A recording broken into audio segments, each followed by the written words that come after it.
Mumbai Indians ने 200 run का target सिर्फ 16वें ओवर में चेस किया। आरसीबी का ये सीजन खराब से और खराब होता जा रहा है। हार्दिक पांड्या एक बार फिर हुए अपने ही क्राउड के सामने बू। डिटेल में बात करते हैं Mumbai Indians versus Royal Challengers Bangalore के मैच की द फ्रेंडली पिच पे।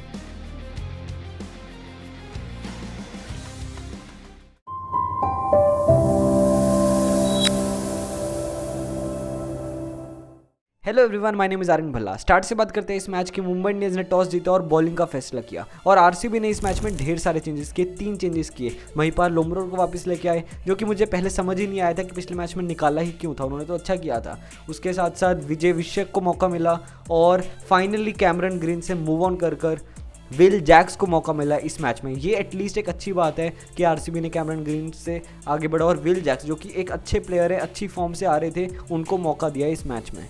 मुंबई इंडियंस की बॉलिंग की स्टार्ट करते हैं मोहम्मद नबी, जो कि एक बहुत ही सरप्राइजिंग मूव था, क्योंकि वानखेड़े के इस ग्राउंड पे तो हमेशा से स्टार्टिंग में पेसर्स को मदद मिलती है, तो उन्होंने स्पिनर से स्टार्ट किया। ये काफ़ी अजीब बात थी। एक रीज़न ये हो सकता है कि विराट स्टार्टिंग में थोड़ा सा स्पिनर के सामने बड़ा शॉट नहीं खेल पाते और थोड़ा सा स्ट्रगल करते हैं, तो शायद यही रीज़न था कि मोहम्मद नबी से उन्होंने स्टार्ट किया। लेकिन एक ही ओवर डलवाया उनसे और तीसरे ओवर में जसप्रीत बुमराह को ले आए और उन्होंने आते ही विराट कोहली को आउट भी कर दिया, जो कि इस सीज़न के ऑरेंज कैप होल्डर है। तो ये एक बहुत ही बड़ा झटका था आरसीबी को। और विराट ना इस मैच के स्टार्ट से ही बहुत ज़्यादा उतावले लग रहे थे, मतलब पहली बॉल से ही बल्ला घुमा रहे थे और बहुत ज़्यादा कोशिश कर रहे थे कुछ एक्स्ट्रा करने की, और बुमराह के सामने भी उन्होंने यही किया और तभी वो आउट भी हो गए। तो मेरे ख्याल से वहाँ पे यार इतना ज़्यादा ज़रूरत नहीं थी, स्टार्टिंग में थोड़ा सा आराम से खेल सकते थे। बट एनीवेज फिर बैटिंग करने आते हैं विल जैक्स, जो कि डेब्यू कर रहे थे आईपीएल में, और उन्होंने आते ही 2-3 अच्छे चौके भी मारे, लेकिन वो भी जल्दी ही आउट हो जाते हैं आकाश मधवाल की बॉल पे। तो तब आरसीबी काफ़ी बड़ी ट्रबल में थी। I think they were 27 for 2 in power play. और तब बैटिंग करने आते हैं रजत पाटीदार, और इनसे उस टाइम पे टीम को बहुत ज़्यादा ज़रूरत थी। इनकी ऑलरेडी बैट से 4-5 मैचेस से रन नहीं निकल रही थी, तो एक वो बड़ी इनिंग्स भी ड्यू थी। और इनके साथ साथ डुप्लेसिस भी, यार वो उनकी भी फॉर्म अच्छी नहीं चल रही थी। तो ये दोनों को उस टाइम पे आरसीबी की बहुत ज़्यादा ज़रूरत थी, और ये दोनों को खुद भी एक अच्छी इनिंग्स की ज़रूरत थी, और ये एग्जैक्टली वही करते हैं जो टीम को ज़रूरत होती है। अच्छे शॉट्स खेलते हैं, सिंगल डबल निकालते हैं और हर ओवर में 1-2 बाउंड्री भी निकालते हैं। तो ओवरऑल आरसीबी एक डिसेंट प्लेटफॉर्म पे पहुंच चुकी थी। देवर 89 for 2 आफ्टर 10 ओवर्स, जो कि एक डिसेंट स्कोर था, specially after the start they got. और रजत पाटीदार ने आज दिखा दिया कि क्यों आरसीबी उनमें इतना इन्वेस्ट करती है। ये हमने पिछले सीजन में भी देखा था। उन्होंने एलिमिनेटर में अच्छा किया था। आई गेस 2022 का सीजन था वो। हाँ, उन्होंने एलिमिनेटर में एक 100 बनाया था, और तो इसी कारण आरसीबी उनके ऊपर इतना विश्वास दिलाती है, क्योंकि भाई ये बड़े मैच का प्लेयर है, और जब जरूरत होती है रजत पाटीदार रन बनाते हैं और अच्छे स्ट्राइक रेट से बनाते हैं। तो उनमें काबिलियत तो जरूर है। थोड़ी सी फॉर्म उनकी खराब चल रही थी इस सीजन, लेकिन आज उन्होंने एक बहुत अच्छी इनिंग्स खेली। 25 बॉल में 50 कर लिया, जो कि काफ़ी अच्छा साइन है यार आरसीबी के लिए कि एटलीस्ट ये बैट्समैन तो फॉर्म में आ गया, और इनका फॉर्म में आना बहुत ज़्यादा ज़रूरी है आरसीबी के लिए, क्योंकि ये स्पिन अच्छी खेलते हैं, हिटिंग एबिलिटी अच्छी है, और अगर ये अच्छा करेंगे तो आरसीबी अच्छा डेफिनेटली करेगी। और सिर्फ विराट के साथ आप टूर्नामेंट नहीं जीत सकते यार। आरसीबी की हमेशा से यही कमी रही है कि वो 1-2 बड़े प्लेयर्स पे डिपेंडेंट रहते हैं, और कोई भी अच्छा इंडियन बैट्समैन एक्सेप्ट विराट उसके ऊपर इन्वेस्ट नहीं करते। तो रजत पाटीदार एक वो फ्यूचर प्रोस्पेक्ट को भी अगर आप देख कर सोचोगे, तो वो एक अच्छे इंडियन बैट्समैन जो लॉन्ग टाइम खेल सकते हैं आरसीबी के लिए, वो बन सकते हैं। तो रजत पाटीदार एक उसमें अच्छी एडिशन है कि एक इंडियन डोमेस्टिक से उन्होंने प्लेयर उठाया और वो अच्छा कर रहा है उनकी टीम के लिए, और ये उनके ऊपर भरोसा भी कर रहे हैं। तो मैं बहुत दिल से चाहता हूँ कि अगले साल मेगा ऑक्शन भी होगा तो उसमें रजत पाटीदार को रिटेन करें, क्योंकि ये एक अच्छा T20 का खिलाड़ी है और ये आगे चल के एक बड़ा सुपरस्टार बन सकता है। और आप सिर्फ विराट के भरोसे अगर रहोगे तो कभी भी टूर्नामेंट नहीं जीतोगे। पिछले 16 साल से आप हारती आ रहे हो इसी के कारण। एक बंदा आपको पूरा टूर्नामेंट नहीं जिता सकता, वो बस कुछ मैचेस जिता लेगा। तो अगर रजत पाटीदार जैसे प्लेयर्स अच्छा परफॉर्म करते हैं तो इस टीम को बहुत ज़्यादा फायदा है, अगर आप फ्यूचर का सोचो तो। अब मैच की बात करते हैं। रजत पाटीदार अपनी 25 बॉल में 50 करके जल्दी आउट हो जाते हैं, और फिर बैटिंग करने आते हैं मैक्सवेल, और मैक्सवेल आते ही 0 पर श्रेयस गोपाल की बॉल पे LBW हो जाते हैं। और ये एक बहुत ही बड़ा चिंता का विषय है आरसीबी के लिए कि मैक्सवेल बिल्कुल भी फॉर्म में नहीं है। पता नहीं, जब आईपीएल से पहले तो बहुत अच्छी फॉर्म में थी, इंडिया के खिलाफ भी रन बनाए, बिग बैश में भी बहुत अच्छे रन बना के आए, लेकिन इस साल आईपीएल में बिल्कुल भी उनका बल्ला नहीं चल रहा।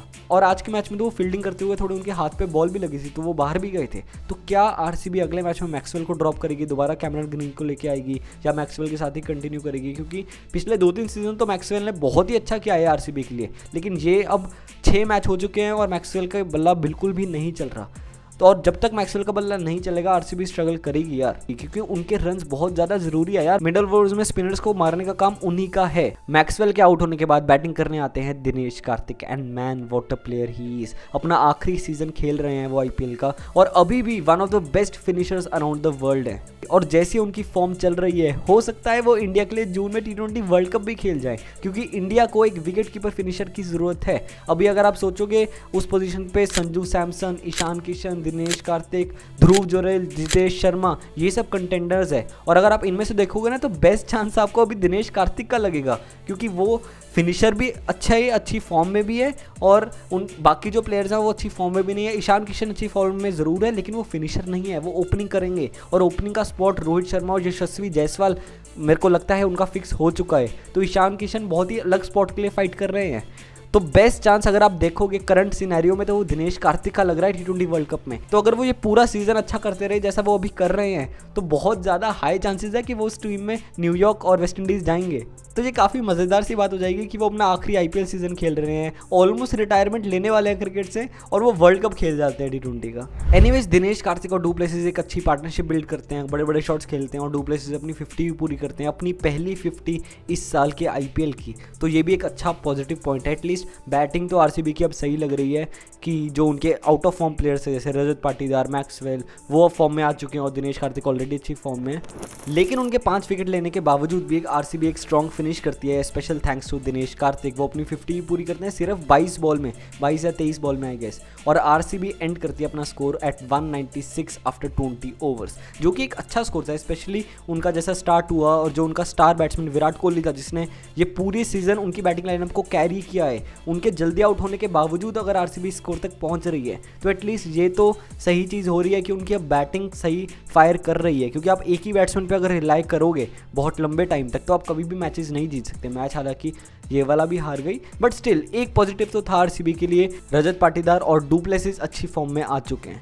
पर स्टिल वानखेड़े के ग्राउंड पे 196 इज़ वेरी मच चेजेबल, और स्पेशली आरसीबी के बॉलर्स के सामने तो ये बिल्कुल प्रेशर लग ही नहीं रहा था एमआई के बैट्समैन के ऊपर। और अगर आरसीबी के फैंस को थोड़ी बहुत उम्मीद भी थी वो बिल्कुल खत्म हो गई पावर प्ले के बाद। 72 फॉर 0 आफ्टर 6 ओवर्स, और ईशान किशन ने तो क्या ही कल बैटिंग करी, कैसे कैसे शॉट्स खेले और अपनी 22-23 बॉल में ही 50 पूरी कर ली। और आरसीबी के बॉलर्स को तो समझ ही नहीं आ रहा था वो करें क्या, जहां डाल रहे थे वहां छक्के डाल रहे थे। एक तो उन्होंने थोड़ा एक्स्ट्रा कवर के ऊपर एक छक्का मारा था पीछे हटके सिराज को आई गेस, वो तो भाई क्या शॉट था, कमाल की बैटिंग।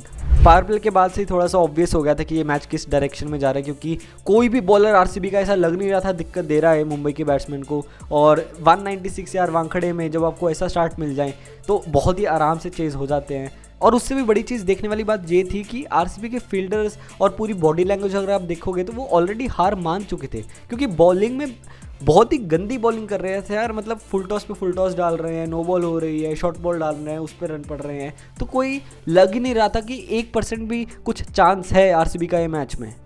और फिर ईशान किशन आउट भी हो जाते हैं लेकिन तब भी कुछ खास दिक्कत नहीं आती। और विराट कोहली भी सेलिब्रेट नहीं करती यार वो विकेट, मतलब वो बंदा तो जब 10 बॉल में 1 रन चाहिए होता है ना तो भी अपना 100% देता है फील्ड पे, और जब वो बंदा सेलिब्रेट करना बंद कर देना तो आप समझ जाओ यार कि क्या हालत है इस टीम की। मतलब कितना वो इस टीम के लिए कर चुका है लेकिन अभी भी उसको रिजल्ट में क्या मिल रहा है। तो इस कारण अब वो फाइनली थोड़ा सा गिव अप करने लग गया है। तो अगर आपने विराट कोहली जैसे बंदे को अपने ऊपर से गिव अप करवा दिया ना तो आप सोच सकते हो कि आप कितनी बुरी हालत में हो। तो आरसीबी का ये सीज़न तो मुझे लग रहा है कि वो लास्ट पे एंड करेंगे यार। बहुत ही 2-3 मैच भी अगर वो जीत जाए तो बड़ी बात है इस टूर्नामेंट, जैसी उनकी बॉलिंग है। तो उनको अगले साल मेगा ऑक्शन होगी, कुछ अच्छे इंडियन बॉलर्स में इन्वेस्ट करो, अच्छा इंडियन कोर पकड़ो यार। हमेशा फॉरेन प्लेयर्स के पीछे भागोगे तो नहीं सक्सेसफुल मिलेगा। और आरसीबी का तो ये हिस्ट्री रही है यार, हमेशा फॉरेन प्लेयर्स के पीछे जाती है और वो नहीं चलते। आपको आईपीएल में हमेशा इंडियन प्लेयर्स जिताएंगे भाई। आप जितनी भी टीम जीती है ना, सीएसके, मुंबई, आप देख लो जाके, उन्होंने इंडियन डोमेस्टिक प्लेयर्स को पकड़ा है, उनको ग्रूम किया है और उन्होंने आगे चल के उनको ट्रॉफीज जिताई हैं। तो अगर आरसीबी को अगले साल, ये साल तो छोड़ ही दो यार, ये साल नहीं हो सकता, कुछ कोई बॉलिंग बॉलिंग है ही नहीं ढंग की। ईशान किशन के आउट होने के बाद बैटिंग करने आते हैं सूर्य कुमार यादव, और मैं पिछली वीडियो में कह रहा था कि मैं बहुत ज़्यादा एक्साइटेड हूँ सूर्य की बैटिंग देखने के लिए, और मैं चाह रहा था कि वो वैसे ही फॉर्म में आ जाए, और वो एग्जैक्टली वैसे ही फॉर्म में आ गए। भाई क्या बैट्समैन है ये, मतलब कैसे छक्के मारते हैं ऐसे, तो मतलब लोग वीडियो गेम नहीं मार पाते। मतलब फाइनल के ऊपर से हल्का सा फ्लिक किया छक्का हो गया, पॉइंट के ऊपर से थोड़ा स्लैश किया वहाँ छक्का हो गया, कि भाई ये मजाक है क्या, बॉलर तो भी बॉलिंग ही कर रहा है। उन्होंने 17 बॉल में 50 पूरी करी, अपनी आईपीएल हिस्ट्री की फास्टेस्ट 50, और मैच बिल्कुल ही वन साइडेड कर दिया, और नेट रन रेट भी बहुत अच्छा कर दिया मुंबई इंडियंस का। बीच में रोहित शर्मा आउट भी हो जाते हैं, उन्होंने भी एक अच्छी इनिंग्स खेली, आई थिंक 40 और रन बनाए ऑफ 24 बॉल्स, और एक बहुत ही कमाल का कैच पकड़ा टोपली ने, बस उनके हाथ में बॉल फंस जाती है फाइन लेग पे वो स्वीप मारते हुए रोहित शर्मा। और उसके बाद बैटिंग करने आते हैं हार्दिक पांड्या, और मुंबई की क्राउड उनको एक बार फिर से बू करती है, तो वो देखकर बिल्कुल भी अच्छा नहीं लगा। और विराट कोहली ने भी वहाँ पे डिसअपॉइंटमेंट जिताई और क्राउड को बोला कि यार क्या है ये, अपने ही प्लेयर को बू कर रहे हो। और हार्दिक पांड्या इसका जवाब भी देते हैं, आते ही पहली बॉल पे विल जैक्स को छक्का भी मारते हैं। तो वहाँ पे थोड़ा सा मज़ा आया देखकर कि अब वही क्राउड उनके लिए चीयर भी कर रही है। और अगर हार्दिक पांड्या चाहते हैं ना वो क्राउड का सपोर्ट दोबारा जीतने के लिए, उनको अपनी बैटिंग से ही परफॉर्मेंस देनी पड़ेगी, और कोई चारा नहीं है। मुंबई इंडियंस जीतती रहेगी, उससे नहीं फ़र्क पड़ेगा। जब तक हार्दिक पांड्या अपनी बैट से रन्स नहीं बनाते तब तक उनकी क्राउड उनको सपोर्ट नहीं करेगी। और कल हमने देखा कि हार्दिक पांड्या ने कुछ अच्छे शॉट्स खेले तो क्राउड उनको सपोर्ट कर रही थी। तो धीरे धीरे जैसे जैसे उनकी फॉर्म वापस आएगी ये सब चीज़ें भी बंद हो जाएंगी होपफुली। मैच में कुछ खास बचा नहीं था, हार्दिक पांड्या पे 2-3 छक्के मारते हैं, और towards the end Surya Kumar Yadav out ज़रूर हो जाते हैं, लेकिन उससे कुछ ज़्यादा फर्क नहीं पड़ता। और मुंबई इंडियंस ये टारगेट, करीब 200 रन का टारगेट 16वें ओवर में ही चेस कर लेती है, और 7 विकेट से ये मैच जीत जाती है।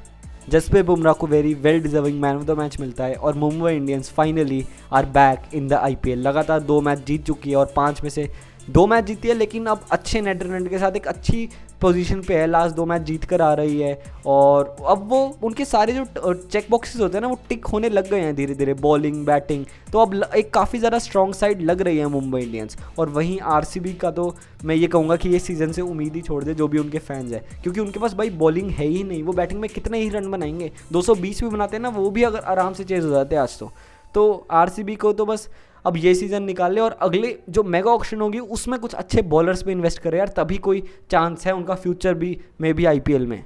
ये सीज़न तो बस वो इसी चीज़ के लिए लड़ ले कि एटलीस्ट लास्ट ना आए, 3-4 मैच ही जीत जाएं, पर मेरे को तो वो भी काफ़ी ज़्यादा मुश्किल लग रहा है जैसे उनके अभी हालात हैं। बाकी इस वीडियो में इतना ही। फीडबैक ज़रूर देना कमेंट्स में कि कैसी लगी, और क्या आप मेरे से सहमत हो या नहीं, तो यार कमेंट करके ज़रूर बताना। Thanks for watching.